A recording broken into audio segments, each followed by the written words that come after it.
Welcome guys. তো আমরা এই টিউটোরিয়ালে আমাদের ভ্যারিয়েবল নিয়ে আলোচনা করব। সো আমরা অলরেডি জানি যে ভ্যারিয়েবল কি। ভ্যারিয়েবল বলতে আমরা যেখানে কোনোটা ভ্যালু স্টোর করি, রাইট?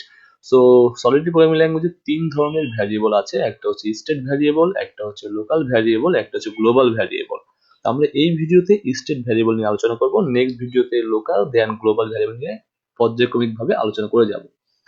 সো স্টেট ভ্যারিয়েবল কি? এটা একটা ভ্যারিয়েবল যেখানে আমরা ভ্যালু স্টোর করি এবং সেই ভ্যালুটা ডিরেক্টলি আমাদের ব্লক চেইনে চলে যায়। দ্যাটস মিন আমার কন্ট্রাক্ট স্টোরেজে ডিরেক্টলি স্টোর হয়ে যায়। আর লোকাল ভ্যারিয়েবল বলতে বোঝাচ্ছি আমরা আমাদের যে ফাংশনের মধ্যে ভ্যারিয়েবল ডিক্লেয়ার করবো, যখন ফাংশনটা এক্সিকিউট হবে সেই ভ্যারিয়েবলটা কার্যকলাপ শুরু হবে। আর গ্লোবাল ভ্যারিয়েবল বলতে বোঝাচ্ছি আমাদের সলিডিটি বাই ডিফল্ট যে আমাদের স্পেশাল ভ্যারিয়েবলস দিয়ে দেয়, যার মাধ্যমে আমরা বিভিন্ন হেল্প পাই আর কি ভ্যারিয়েবল থেকে, লাইক সেন্টার অ্যাড্রেস, তারপর টাইম স্ট্যাম্প, এসব ভ্যারিয়েবল সে অলরেডি প্রোভাইড করে থাকে। তো চলুন আমরা দেখি আসলে একটা কিভাবে স্টেট ভ্যারিয়েবল ডিক্লেয়ার করা যায়, তার মধ্যে একটা ভ্যালু সেট করে সেটা আমরা রিড করতে পারি। সো স্টেট ভ্যারিয়েবল গুলো কিন্তু আমরা নর্মালি কন্ট্রাক্টের মধ্যেই লিখি, খুবই সিম্পল। প্রথমে আমার টাইপ বলে দিতে হবে আমি কি টাইপের ভ্যালু ডিক্লেয়ার করতে যাচ্ছি, পরবর্তী তার আইডেন্টিফাই বলে দিতে হবে, লাইক এটা পাবলিক হবে কিনা। দেন আমার জাস্ট নেম বলতে হবে, লাইক দিলাম হচ্ছে নাম বা নাম্বার। সো আমার একটা স্টেট ভ্যারিয়েবল ডিক্লেয়ার করা হলো, তার মধ্যে ভ্যালু অ্যাসাইন করা হলো না। তো আমরা একটা ফাংশন ডিফাইন করি, লাইক ফাংশন নাম যেটা হচ্ছে সেট, এবং এক্ষেত্রে আমরা তার টাইপটা বলতে হবে আনসাইন ইন্টিজার। এখানে দিলাম হচ্ছে লাইক ফুল নেম নাম্বার। তার মানে এখানে আমি নাম্বারের মধ্যে ওই নাম ভ্যারিয়েবলটা সেট করব, দেন আমরা সেটাকে শো করাবো। সো পাবলিক, এক্সটার্নাল দরকার নেই, জাস্ট সিম্পল পাবলিক দিলে হবে।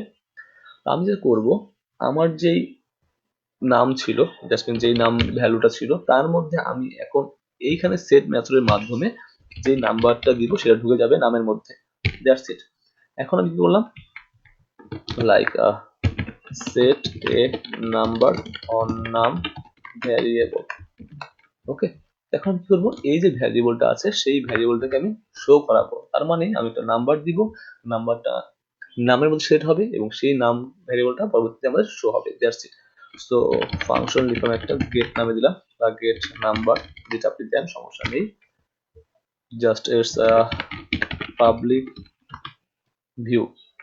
সো পাবলিক ফাংশন, এবং এই ভিউটা হচ্ছে ফাংশনের নেম। সো ভিউ আছে, পিওর আছে, ভিউ ফাংশন হবে না পিওর ফাংশন হবে সেটা নিয়ে আমি নেক্সট কিছু ভিডিও, যে একটা ভিডিও পরে আমি আলোচনা করবো আসলে ভিউ ফাংশন কি, পিওর ফাংশন কি। ওকে, তো সেটা আমার রিটার্নস করবে এবং আমাকে কি টাইপের ভ্যালু রিটার্ন করবে, আনসাইন ইন্টিজার রিটার্ন করবে, খুবই ফাইন। দেন আমরা জাস্ট রিটার্ন করব কোনটা, নাম নাকি নাম্বার। অবশ্যই নাম, কারণ নাম্বারটা শুধুমাত্র ইউজ করা হয়েছে নামের মধ্যে ভ্যালুটা সেট করার জন্য। কন্ট্রোল এস প্রেস করলাম, আমার কম্পাইল হয়ে গেল, বা এখানে এসে আপনি কম্পাইল করতে পারেন, কোনো সমস্যা নেই। তো এখানে এসে পর দেখেন আমার ডিপ্লয়তে কোনো কন্ট্রাক্ট নেই, আমি জাস্ট ডিপ্লয় করে দিলাম। এখন দেখেন আমার এখানে চলে আসছে। প্রথমত কি করতে হবে, প্রথমত আমার সেট ফাংশনের মাধ্যমে আমার নামটা সেট করতে হবে। প্রথমে নামটা দেখি, নামটা বাই ডিফল্ট 0 আছে, কারণ আমরা জানি যখন ডিফল্ট ভ্যালু ভিডিও দেখবো তখন বুঝতে পারবো যে এটা কেন 0 আছে। কারণ হচ্ছে আনসাইন্ড যে নাম, আনসাইন্ড ইন্টিজার, এইটা বাই ডিফল্ট 0 রিটার্ন করে। Okay, boolean by default false return করে। এটা নিয়ে বিস্তারিত আলোচনা আমরা পরে কোথাও কোনো ভিডিওতে করবো যখন ডিফল্ট ভ্যালু লেকচার আসবে। সো নাম্বার বাই ডিফল্ট 0 আছে, গেট নাম্বার বাই ডিফল্ট 0 আছে। আমি এক কাজ করি, নাম্বার সেট করি, লাইক 100 সেট করলাম। সেটে প্রেস করলাম, ও কি করলো, যখন সেটে প্রেস করলাম এই ফাংশন কল হলো। ও কি করলো, এই যে 100 নাম্বার দিলাম সে কিন্তু কি করলো, এই নামের মধ্যে সে শো করে দিল। দেন আমরা গেট নাম্বারে কিন্তু সে 100 পেয়ে যাবো। গেট নাম্বার প্রেস করলাম 100, নাম্বার প্রেস করলাম 100, আবার এখানে দিলাম 500। তো সেটে প্রেস করলাম, সেট হয়ে গেল, গেট নাম্বার সেট 500 আসলো, নাম্বার সেট 500 আসলো। এটা হচ্ছে স্টেট ভ্যারিয়েবল। সো আমরা জাস্ট স্টেট ভ্যারিয়েবলকে আমরা এতটুকু বুঝাই, আমি এক্সট্রা এতটুকু করলাম জাস্ট ফাংশনের মাধ্যমে আমি খুব নাম্বারটা চেঞ্জ করে দেখালাম আর কি, আর কিছুই না। তো আপনি জাস্ট স্টেট ভ্যারিয়েবল ডিক্লেয়ার করে কিভাবে জাস্ট এইভাবে দেখে রাখেন। কোনো কন্ট্রাক্টের মধ্যে আমরা স্টেট ভ্যারিয়েবল ডিক্লেয়ার করি, ফাংশনের মধ্যে আমরা লোকাল ভ্যারিয়েবল ডিক্লেয়ার করি। নেক্সট ভিডিও আমরা লোকাল ভ্যারিয়েবল আলোচনা করবো, সেক্ষেত্রে আরো ভালো আপনার আইডিয়া হয়ে যাবে। So guys, I hope you enjoy this video. If you are new to the channel, don't forget to subscribe, and thanks for watching. অবশ্যই চ্যানেলটি সাবস্ক্রাইব করে ভিডিওটি সবার সাথে শেয়ার করবেন। ধন্যবাদ।